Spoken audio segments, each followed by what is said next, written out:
കാനാടിക്കാവ് ശ്രീ വിഷ്ണുമായ സ്വാമി ക്ഷേത്രത്തിലെ പ്രസിദ്ധമായ തിറവെള്ളാട്ട് മഹോത്സവം ഡിസംബർ 30 വൈകിട്ട് 7 മണിക്ക് ആരാധകർക്ക് ആവേശമായ, കാണികൾക്ക് ഹരമായ, ജൻസി തരംഗമായ തെന്നിന്ത്യൻ മ്യൂസിക് ബാൻഡ് മസാല കോഫി അവതരിപ്പിക്കുന്ന ലൈവ് മ്യൂസിക് കൺസേർട്ട് കാനാടിക്കാവ് മൈതാനിയിൽ ഡിസംബർ 30 വൈകിട്ട് 7 മണിക്ക് പെരുങ്ങോട്ടുകര കാനാടിക്കാവ് വിഷ്ണുമായ ക്ഷേത്ര സന്നിധിയിലേക്ക് ഏവരെയും സാദരം ക്ഷണിക്കുന്നു. CAS നാട്ടികയുടെയും CAS കൊടുങ്ങല്ലൂരിൻ്റെയും NSS സപ്തദിന സഹവാസ ക്യാമ്പിന് Nattika SN trust higher secondary സ്കൂളിൽ തുടക്കമായി. SN trust school local manager PK Prasannan ക്യാമ്പിന്റെ ഉദ്ഘാടനം നിർവഹിച്ചു. CAS Nattika principal Sheeja PR അധ്യക്ഷത വഹിച്ചു. Kodungallur NSS programme officer Ferdinand William camp പ്രവർത്തനങ്ങൾ വിശദീകരിച്ചു.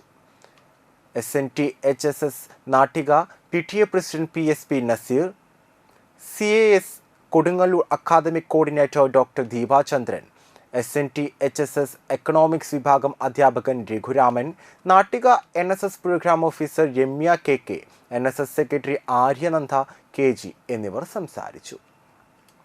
ഈ സഹവാസ ക്യാമ്പിൽ എത്തിച്ചേർന്നിട്ടുള്ള വളണ്ടിയേഴ്സ് ഇപ്പൊ നേരത്തെ സ്വാഗത പ്രസംഗത്തിലും അധ്യക്ഷ പ്രസംഗത്തിലും ഒക്കെ നമ്മളോട് പറഞ്ഞു, നമുക്ക് ആ വേർഡിൽ തന്നെ ഉണ്ടല്ലേ, സഹവാസ ക്യാമ്പാണ്.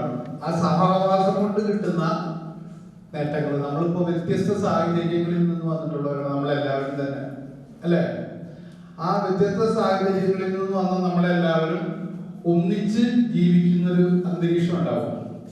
7 ദിവസം നമ്മളൊരു കുടുംബത്തിലെ അംഗങ്ങളെ പോലെ ഒന്നിച്ച് നമ്മളിവിടെ ജീവിക്കും. നേരത്തെ ടീച്ചർ പറഞ്ഞതുപോലെ പരിമിതമായ സൗകര്യങ്ങൾ ചിലപ്പോൾ അങ്ങോട്ടും ഇങ്ങോട്ടൊക്കെ, നേരത്തെ പറഞ്ഞില്ലേ, ബ്രേക്ക്ഫാസ്റ്റ് ചിലപ്പോൾ പറഞ്ഞാൽ ഇത്തിരി വൈകാം, ചിലപ്പോൾ കുറച്ച് നേരത്തെ ആവാന്നൊക്കെ പറഞ്ഞാൽ നമ്മൾ ടോളറേറ്റ് ചെയ്യാൻ പഠിക്കും. ഒരു ചെറിയ കാര്യം പറഞ്ഞത്, അതുപോലെ നമ്മുടെ ജീവിതത്തിൽ ഉണ്ടാകുന്ന എല്ലാ പ്രതിസന്ധികളെയും നമ്മൾ അങ്ങനെ തന്നെയാണ് നമ്മൾ ടോളറേറ്റ് ചെയ്യാൻ പഠിക്കും.